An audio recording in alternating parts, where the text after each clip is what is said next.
একটা মেয়ে বিয়ের পরে সবার আঘাত সহ্য করতে পারে, কিন্তু তার স্বামীর দেওয়া আঘাত সহ্য করতে পারে না। কারণ একটা মেয়ে বিয়ের পরে তার স্বামীর সাথে হাজারটা ইচ্ছে পূরণ করার স্বপ্ন দেখে। তার ধারণা সবাই তাকে কষ্ট দিলেও তার স্বামী তাকে কষ্ট দিবে না।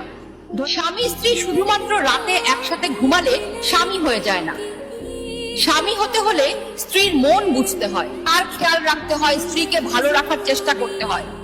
এমন অনেক পুরুষ আছে যাদের স্ত্রীর সাথে কোনো মনের মিল নেই, কোনো ভালোবাসার সম্পর্ক নেই, শুধুমাত্র সমাজের জন্য লোক দেখানো একসাথে থাকা। যার স্বামী এমন, শুধুমাত্র সেই মেয়েটাই বোঝে জীবন্ত লাশ হয়ে বেঁচে থাকাটা কতটা কষ্টের। প্রতিটি বিবাহিত মেয়ের স্বপ্ন সারাদিন পাখি যেমন এদিক ওদিক ছুটে বেড়ায়, আবার দিন শেষে ঘরে ফিরে ঠিক তেমনি দিন শেষে তার স্বামীও ঘরে ফিরবে, তার সাথে সুখ দুঃখের গল্প করবে, তাকে বুকে নিয়ে ঘুমাবে। কিন্তু আফসোস, সব মেয়ের ভাগ্যে তার স্ত্রীকে বোঝার ক্ষমতা স্বামীর থাকে না। স্বামীরা শুধু নারীদের চিৎকার চেঁচামেচি, তাদের অপমান করাটাই দেখতে পায়। কিন্তু ঝগড়ার পরে স্ত্রীর চোখের জল, স্ত্রীর কান্না, স্ত্রীর মন খারাপ, স্ত্রীর রাত জেগে চিন্তা করাটা তাদের চোখ এড়িয়ে যায়।